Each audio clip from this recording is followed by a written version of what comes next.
આ મને છોડીને જતી તો નહીં રહ્યો ને? ના ના ના, એ મને છોડીને ના જાય. અને આમે મારા સિવાય સંઘર્ષે ખોડ. પૂજા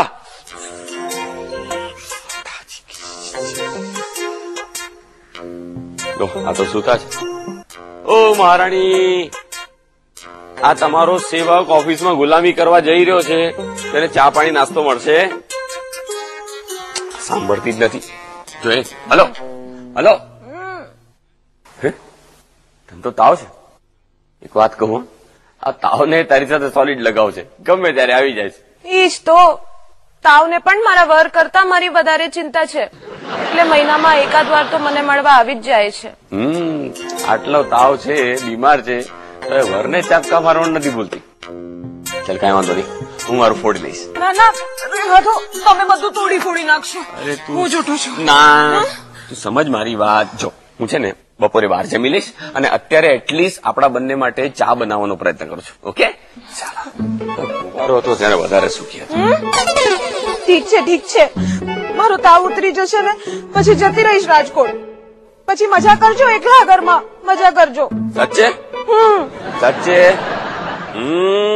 મને ખબર છે આ તાવ ઉતરી જશે ને પછી તું મારી સાથે એવો બદલો લઈશ કે મને તાવ આવશે. હજી તમે ટુવાલમાં જ ફરો છો, ઓફિસે નથી જવું? ઓફિસે જવું છે, મોડું થાય છે. અરે પણ કપડા કેવી રીતે શોધું? તને ખબર તારી ગોઠવણી કેવી છે? હા, લાસ્ટ ટાઈમ શું થયું ખબર છે ને? એટલે પાયજામાની વચ્ચેથી મારા મોજા મળેલા અને સાડીની વચ્ચેથી શર્ટ, આવી રીતે ગોઠવાય કબાટ. તો તમે રહેવા દો, મારો આખો વ્યવસ્થિત કબાટ તમે વેરવિખેર કરી નાખશો. હું શોધું છું. હે ભગવાન, હું નહીં હોઉં તો તમારું શું થશે? પણ એ જ કહું છું કે તું છે તો મારું શું થઈ રહ્યું છે? સ્વીકાર સાંભળ, એક કામ કરજે. જો હું તને હમણાં દવા આપીને જાઉં છું, પછી બપોરે જે વિદ્યાને લઈને ડોક્ટરને બતાવી આવજે. હા, અને હું બપોરે ફોન કરીશ. ઓકે? હું તમારા કપડા તૈયાર કરું છું. હે ભગવાન, કામ કામ કામ. આ બૈરી હોય તો વ્યાધિ, અને ન હોય તો ઉપાધિ. પૂજા, ડોક્ટરે 7 દિવસ સંપૂર્ણ આરામ કરવાનું કહ્યું છે. મેલેરિયા છે. તે આ મચ્છર મારા બેડરૂમમાં કઈ રીતે આવી ગયા હશે? જેમ પરાગ આવી જાય છે એવી રીતે. પરાગ જમશે ક્યાં 7 દિવસ? ઈશ તો બહાર પતાવી લેશે. જમવાનું બહાર પતાવશે કે રમવાનું પણ? મને મલેરિયા થયો છે અને તને લવેરિયા સૂજે છે. 7 દિવસ બહાર ખાવાનો ખર્ચો કરવો પડશે ને, એમાં પરાગ બીજું બધું ભૂલી જશે. અમદાવાદી સુધરી ગયા, પણ અમારો મુંબઈનો અમદાવાદી ક્યારે સુધરશે એ ખબર નથી. પરાગને સુધરવાનો સમય અને મોકો તો મળવો જોઈએ ને. બૈરી, બોસ અને સસરાની વચ્ચે ઝઘડાઈ ગયો છે, અને હવે પાછો તારો malaria.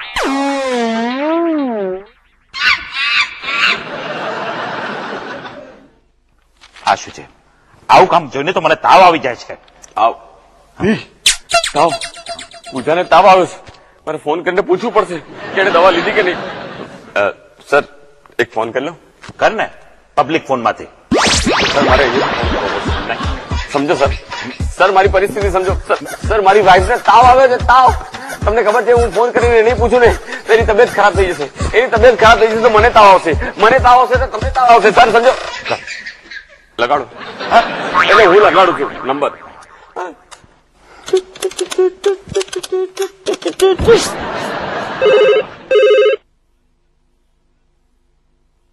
Hello. Malaria. Malaria? Sorry હા, રોંગ નંબર લાગે છે. બોલું છું. ડોક્ટરે કહ્યું છે કે મને મલેરિયા થયો છે. 7 દિવસ સખત આરામ કરવા માટે કહ્યું છે. મલેરિયા થયો છે એટલે તારે 7 દિવસ આરામ કરવો પડશે? ઓહો હો હો, એટલે મારી ધનોત પનોત નીકળી જવાની છે. આ બોસ ની નોકરી કરવાની અને રાત્રે તારી. મને તો લાગે છે કે 8મે દિવસે મને કેન્સર થઈ જશે. હવે મને મલેરિયા થયો છે તો એમાં મારો વાંક થોડી છે. જો મને ખબર છે કે તું મને તારા કંટ્રોલમાં રાખી શકે છે, પણ મચ્છરને નહીં. ભગવાન, હવે શું થશે? 7 દિવસ હું શું કરીશ? ચાલે, હું બધું જોઈ લઈશ. એક કામ કર, તું આરામ કર, હું અહીંયા હવા ત્યાં મારું છું. ભલે. એક મચ્છર પરાગ પરીક કો कुछ नहीं कर सकता, કારણ કે મચ્છરને પણ ખબર છે તું પરાગ પરીક છે. સર, મને એક સમજાતું નથી કે મારી કુંડળીમાં વાંધો શું છે? કુંડળીમાં વાંધો નથી, તું પોતે મોટો એક વાંધો છે. સર, મજાક કરતા હતા. ના, હું સિરિયસ છું. મને ખબર છે મારી શું હાલત થવાની છે. સૌથી મોટો તો જમવાનો પ્રોબ્લેમ થશે. હવે તારી પરાગ કથા બંધ કરીશ. એક સહેલો ઉપાય આપો. મહિના માટે ફૂલ ટાઈમ કામવાળી બાઈ રાખે, જમવાનું પણ બનાવશે અને ઘર પણ સંભાળશે. ફૂલ ટાઈમ કામવાળી રાખું? તમે જે પગાર આપો છો ને એમાં પાર્ટ ટાઈમ કામવાળી પણ ના પરવડે. મેં તને સારો આઈડિયા આપ્યો ને, તો કામવાળીનો પગાર તારે આપવાનો. આમે તારો પગાર મને ભારે પડે છે. કામની વાત કર. તમે કામની વાત કરો, હું કામવાળીની વાત કરું છું. ઈ જ તો તમારાથી આ ફૂલ ટાઈમ ઘરવાળી તો પોસાતી નથી. તે ફૂલ ટાઈમ નોકરાણી કઈ રીતે પોસાશે? કરશું કઈક ને કઈક કરશું, પણ મારાથી આ ઘરના અને ઓફિસના કામ નથી થતા, એટલે નોકરાણી તો રાખવી જ પડશે. એ પણ સાંભળ્યું છે કે અહીંયા ફૂલ ટાઈમ નોકરાણીની જરૂર છે. હા હા, સેટ કુટિયા હે. અરે હું સેટ છું. હા, સેટ કરતા નોકર વધારે લાગો છો. ના ના, એટલે હું નોકરાણી. તમારે જરૂર હતી? હા, મારે જરૂર. લે, ઘરમાં કામ કરવા માટે નોકરાણીની જરૂર હતી એમ. શું નામ શું છે તારું? મીનાક્ષી. મારી ચાલીમાં બધા મને મીનાક્ષી શેષાદ્રી કહે છે. હા, સરસ નામ છે, મીનાક્ષી શેષાદ્રી. પેલા કેવા નામ હતા નોકરાણીમાં? સકુબાઈ, શાંતા. હે, સારું કેવાય. પેલા મને એ કે ત્યાંની આગળની નોકરી શું કામ છોડી? જુઓ શેઠ, મેં તમને ક્યારે એવું પૂછ્યું કે તમારી નોકરાણી તમને શું કામ મૂકીને ભાગી ગઈ? એટલે હું શું કહું છું? ના, મેં તમને ક્યારે એવું પૂછ્યું કે તમે તમારી નોકરાણીને કેટલા અડપલા કર્યા હતા કે એ ભાગી ગઈ? તારા પેલા અમારા ઘરમાં કોઈ નોકરાણી જ નહોતી. ઈ જ તો પત્ની ઘરમાં હોય તો પછી નોકરાણી રાખવાની શી જરૂર? ચાંગલા. એટલે તમારો નોકરાણીનો આ પહેલો અનુભવ છે. અચ્છા, બોલો, મારે કામ શું કરવાનું? કામ એટલે સવારની ચા થી લઈને રાતના જમવા સુધી બધું જ કામકાજ કરવાનું. એટલે મારે તમારું કામ કરવાનું કે આ મેડમ નું કામ કરવાનું? હા, એટલે આ બધી ચોખવટ કરી લેવી સારી ને.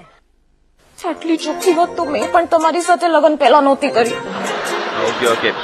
જો કામ એટલે સવારનો ચા પાણી નાસ્તો, બપોરનું જમવાનું, વાસણ કપડા, આ બધું જ કામ કરવાનું. હવે કે પગાર કેટલો લઈશ? પગારની વાત પછી. પેલા એ કહો કે આ રાશન ને શાકભાજી તમે લાવશો કે હું? એ બધું ઘરમાં મળી રહેશે. જુઓ સાહેબ, આ તો મેડમ બીમાર છે ને એટલે તમે મને નોકરીએ રાખી. આ મેડમ સાજા થશે એટલે તમે મને 1 2 3 કા 4 કરી દેશો. 1 ટાઈમ સ્પેશિયલ ઓફર. 1 મિનિટ, આ કેટલા થશે કહો? 500 માં માની જશે. 3000 રૂપિયા થશે. વિશ્વાસ કરો સાહેબ, આ તમારું મોઢું ને તમારી જરૂર જોઈ હા પાડી. બાકી આખી સોસાયટીમાં પૂછી જુઓ, મીનાક્ષી 5000 થી ઓછામાં કામ નહીં કરે. ખબર છે કે 3000 માં 2 સિલ્કની સાડી આવી જાય, પણ એ સાડીના ચક્કરમાં હું કોથળો થઈ જઈશ. મંજૂર છે, પણ જો કામ દિલ દઈને કરવું પડશે. અરે હું તો તમને દિલ દઈને જ કામ કરીશ, બેફિકર. રસોડું હમણાંથી જ કામ શરૂ. ઈ જ તો સાંભળો, મને તમારી આ નોકરાણીના લક્ષણ કઈ સારા નથી લાગતા. હું બીજી પત્ની નથી લાગ્યો, નોકરાણી લાગ્યો છું. આ નખરાળી નોકરાણી થી મને મારા ઘરને અને વરને બંનેને બચાવવા પડશે. મીનાક્ષી શેષાદ્રી. સંતૂર પતિ પત્ની અને વાવાઝોડુંના પ્રસ્તુત કરતા છે